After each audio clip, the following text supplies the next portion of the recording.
माता की जय, भारत माता की जय। नमस्ते, सदाब वत्सले मातृभूमि। जय हिंद दोस्तों दिन भर क्या रहा स्पेस और डिफेंस के गलियारे से, चलिए इस वीडियो में एक एक करके जान लेते हैं। सबसे पहली खबर की बात करते हैं तो अर्जुन मार्क 1A टैंक को लेकर आ रही है। बॉर्डर पर किसी भी दुश्मन की हिमाकत का जवाब देने के लिए भारतीय सेना पूरी तरह से तैयार है। लड़ाकू विमान राफेल के बाद अब सेना जमीन पर भी खुद को मजबूत करने में जुटी है।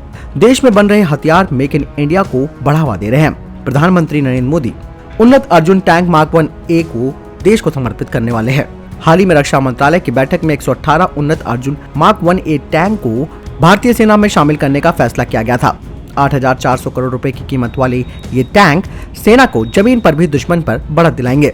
DRDO के अधिकारियों ने कहा कि प्रधानमंत्री नरेंद्र मोदी अर्जुन टैंक का अत्याधुनिक वर्जन देश को समर्पित करेंगे। प्रधानमंत्री 14 फरवरी को चेन्नई के अवाड़ी में इसे देश को समर्पित करेंगे। इस टैंक का निर्माण और विकास पूरी तरह से DRDO ने किया है और भारतीय सेना की जरूरतों के हिसाब से इसे बनाया गया है। अगली डिफेंस अपडेट भारत चीन को लेकर आ रही है।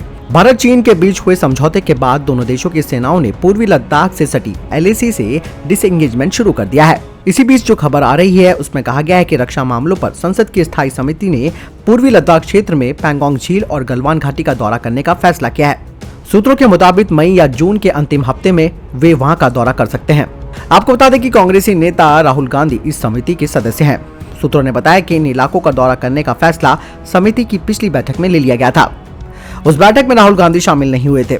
वहीं वास्तविक नियंत्रण रेखा पर जाने के लिए समिति को सरकार से मंजूरी लेनी होगी। अगली खबर इजराइल से आ रही है और ये एक बड़ी खबर है। जी हां, आपको बता दें कि इजरायली इंजीनियरों ने बेची है घातक ड्रोन हारोप की तकनीक और ये भारत के लिए एक बड़ा खतरा माना जा रहा है। इजराइल से अरबों डॉलर के अत्याधुनिक हथियार खरीदने वाली भारत के लिए अब एक बुरी खबर सामने आ रही है। इजराइल के 20 इंजीनियरों के खिलाफ एक एशियाई देश को बेहद घातक सुसाइड ड्रोन हारोप की तकनीक बेचने का आरोप लगाया गया है। इजराइल ने इस एशियाई देश का नाम नहीं बताया है। दरअसल भारत के लिए चिंताजनक इसीलिए है क्योंकि भारत भी इसी ड्रोन को इजराइल से खरीद रहा है। वहीं सूत्रों के अनुसार जो खबर सामने आ रही है उसमें कहा गया है, यानी कि दावा किया गया है कि ये एशियाई देश और कोई नहीं बल्कि भारत का दुश्मन चीन है। इजरायली मीडिया की रिपोर्ट के मुताबिक 20 लोगों के खिलाफ जांच शुरू कर दी गई है। इन पर एक एशियाई देश के लिए आर्म लोटरिंग ड्रोन, मिसाइल या सुसाइड ड्रोन का अवैध तरीके से डिजाइन बनाने, उसका उत्पादन करने और बेचने का आरोप लगाया है। बताया जा रहा है कि इजराइल ने अपने हथियारों के धंधे में सेंध लगाने के डर से इस देश का नाम नहीं बताया है। इस खबर के सामने आने से ठीक पहले इजराइल ने ऐलान किया था कि उसने 3 देशों को ये घातक ड्रोन मिसाइल देने का सौदा किया है। इनमें से एक एशियाई देश भी शामिल है और ये देश भारत भी हो सकता है। इजराइल की पुलिस इस जांच में जुटी है और पूरे मामले में जांच कर रही है। इजरायली पुलिस ने अपने बयान में कहा है कि संदिग्ध लोगों को उस देश की कंपनियों से गुप्त रूप से निर्देश मिल रहा था। इन मिसाइलों के बदले में इजरायली अधिकारियों को काफी मोटा पैसा और अन्य सुविधाएं दी गई हैं। बता दें कि हारोप ड्रोन का निर्माण इजराइल की कंपनी इजराइल एरोस्पेस इंडस्ट्री करती है। हारोप वही ड्रोन है जिसने अजरबैजान की ओर से आर्मेनिया में जमकर तबाही मचाई थी। इजरायली मीडिया ने आशंका जताई है कि सुसाइड ड्रोन की तकनीक अब उसके दुश्मनों के हाथों पहुंच सकती है। इससे पहले इजराइल चीन को निगरानी ड्रोन बेचना चाहता था, लेकिन अमेरिका ने उसे रोक दिया था। अगली खबर NSA अजीज डोभाल को लेकर आ रही है। पाकिस्तान के द्वारा भारत में आतंकी साजिश को लेकर बड़ा खुलासा हुआ है और पड़ोसी देश में बैठे आतंकी हैंडलर राष्ट्रीय सुरक्षा सलाहकार अजीज डोभाल को निशाना बनाने की तैयारी कर रहे थे। इस बात का खुलासा जैश-ए-मोहम्मद के एक गिरफ्तार आतंकी ने किया। आपको बता दें कि जैश का ये ऑपरेटिव 6 फरवरी को दक्षिणी कश्मीर के शोपियां में गिरफ्तार किया गया था। एक रिपोर्ट के मुताबिक जैश-ए-मोहम्मद के आतंकी ने बताया कि उसने पाकिस्तानी हैंडलर के कहने पर अजीज डोभाल के ऑफिस की रेकी की थी। रिपोर्ट के अनुसार आतंकी ने दिल्ली में सरदार पटेल भवन और अन्य अहम ठिकानों की जासूसी की। इसके बाद खुलासा होने पर अजीज डोभाल के ऑफिस और घर की सुरक्षा बढ़ा दी गई है। अगली खबर की बात करते हैं तो भारतीय नौसेना को लेकर आ रही है।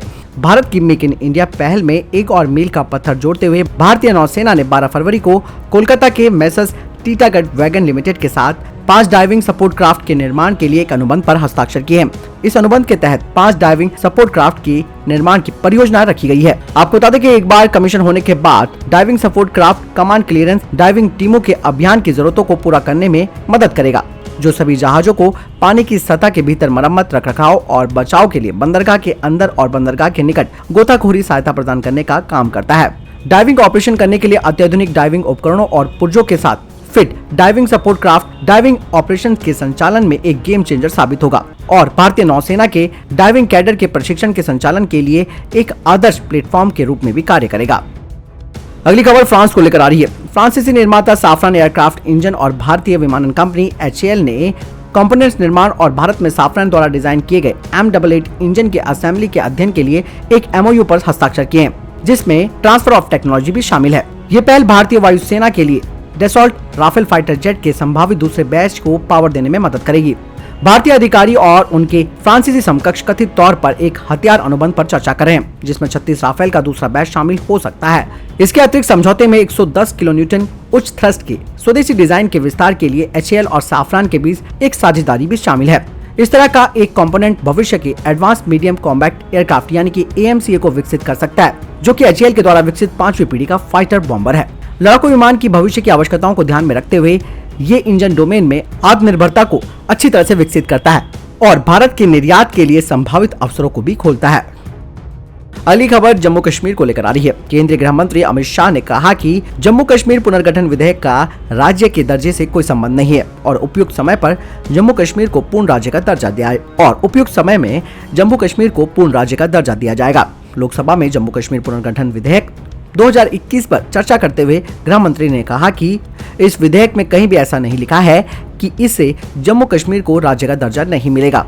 वहीं चर्चा के बाद लोकसभा में जम्मू कश्मीर पुनर्गठन विधेयक 2021 पारित कर दिया गया है। अमित शाह ने इस दौरान कहा कि जिन्होंने धारा 370 वापस लाने के आधार पर चुनाव लड़ा था वो साफ हो गए हैं। अगली खबर चीन और पाकिस्तान को लेकर आ रही है। ग्वादर के रास्ते भारत को घेरने का ख्वाब पाल रहे पाकिस्तान को चीन ने तगड़ा झटका दिया है। पाकिस्तान ने संसद में स्वीकार किया है कि चीन ने बेल्ट एंड रोड इनिशिएटिव के अंतर्गत बनने वाले चीन पाकिस्तान आर्थिक गलियारे यानी कि CPEC की फंडिंग को साल 2017 में ही बंद कर दिया था। CPEC पर बनी सीनेट की विशेष समिति को इमरान खान सरकार ने बताया कि चीन के CPEC की फंडिंग बंद करने के कारण कई इंफ्रास्ट्रक्चर प्रोजेक्ट लटके पड़े हैं। ग्वादर में स्मार्ट सिटी प्रोजेक्ट को लेकर भी इस कमेटी ने सरकार को खूब कोसा। पाकिस्तानी सीनेटर कबीर अहमद शाही ने कहा कि इसकी शुरुआत ऐसे की गई थी जैसे एक टेंट के बाहर किसी चौकीदार को बैठाया गया हो। न्यू ग्वादर इंटरनेशनल एयरपोर्ट के चारों तरफ तारबंदी एक शर्मनाक बात है।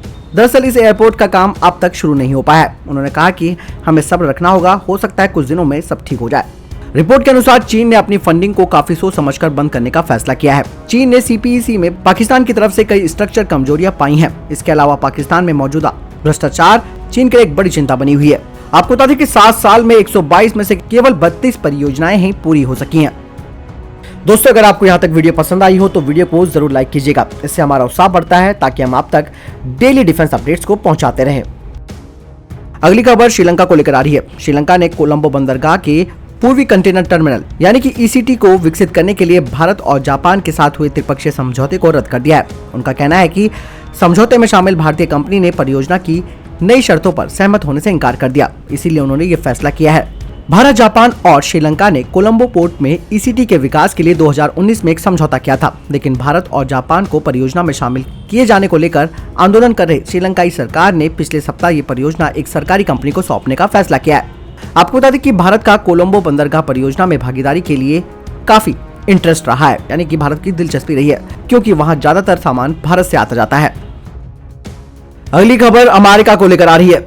अमेरिका के जो बाइडेन प्रशासन ने कश्मीर को भारत का बताए जाने पर पाकिस्तान भड़क चुका है। पाकिस्तान ने इसका विरोध दर्ज कराया है। दरअसल अमेरिका के विदेश मंत्रालय के दक्षिण एवं मध्य एशिया ब्यूरो ने ट्वीट किया था, जिसमें उन्होंने कहा था कि भारत के जम्मू कश्मीर में 4G इंटरनेट सुविधा बहाल करने का हम स्वागत करते हैं, लेकिन इस ट्वीट से पाकिस्तान को मिर्ची लगी है। इस्लामाबाद में पाकिस्तान के विदेशी विभाग ने कहा कि जम्मू कश्मीर के दर्जे को संयुक्त राष्ट्र सुरक्षा परिषद के अनेक प्रस्तावों में तथा अंतर्राष्ट्रीय समुदाय द्वारा विवादित माना गया है। ऐसे में जिक्र असंगत है। पाकिस्तान के विदेश मंत्री शाह महमूद कुरैशी ने भी इस पर कड़ा विरोध जताया।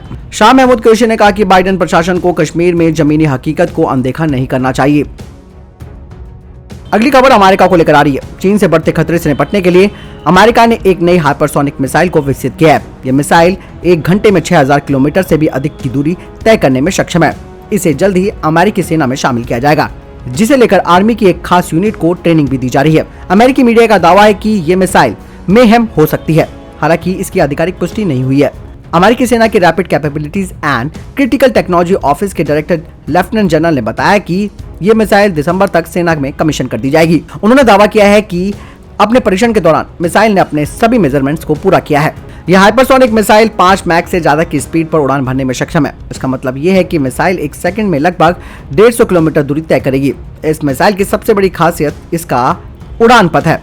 ये निश्चित पथ पर न बढ़कर उसे कभी भी चेंज कर सकती है। इसी कारण ऐसी मिसाइल को डिटेक्ट करना किसी भी एंटी मिसाइल सिस्टम के लिए आसान नहीं होगा। हाई स्पीड पर उड़ने के कारण रडार भी इसकी वास्तविक लोकेशन का पता नहीं लगा पाएगा। हालांकि आपको बता दें कि अमेरिका को चीन की DF-17 मिसाइल से खतरा है और इसी कारण वो अपनी मिसाइल डिफेंस टेक्नोलॉजी को अपडेट करने में जुटा हुआ है। यह हाइपरसोनिक मिसाइल लंबी दूरी तक सटीक निशाना लगाने में माहिर है। ऐसे में अगर चीन हमला करता है तो अमेरिका को गुआम या जापान में मौजूद अपने बेस की सुरक्षा के लिए तगड़े इंतजाम करने पड़ेंगे। चीन की DF-17 मिसाइल 2500 किलोमीटर दूर तक हाइपरसोनिक स्पीड से अपने लक्ष्य को भेज सकती है। अगली खबर रूस को लेकर आ रही है। रूस ने बनाया है अंडर वाटर ड्रोन जो कि अमेरिका तक दाग सकता है परमाणु बम। अमेरिका और नाटो के अन्य सदस्य देशों के साथ तनाव के बीच रूस ने एक महाविनाशक अंडर वाटर ड्रोन बनाया है। ये ड्रोन विमान परंपरागत और परमाणु दोनों ही हथियारों को ले जाने में सक्षम है। पानी के अंदर चलने वाला ये पोसाइडन ड्रोन विमान इतना शक्तिशाली है कि एयरक्राफ्ट कैरियर ग्रुप तटीय इलाके में मोर्चेबंदी और आधारभूत ढांचे को तबाह करने में सक्षम है। रूस जल्द ही इस ड्रोन विमान का परीक्षण करने जा रहा है। रूसी मीडिया के मुताबिक पोसाइडन ड्रोन विमान के पानी के अंदर से दागे जाने की तैयारी चल रही है। इस ड्रोन विमान को परमाणु ऊर्जा से चलने वाली रूसी प्रोजेक्ट 09852 सबमरीन बेलगोरोड से छोड़ा जाएगा। बेलगोरोड सबमरीन पर सबसे पहले इस ड्रोन को तैनात किया जाएगा। दोस्तों, अगर आपको ये खबरें पसंद आई हो तो इस वीडियो को लाइक, शेयर और कमेंट जरूर कीजिएगा। नमस्कार।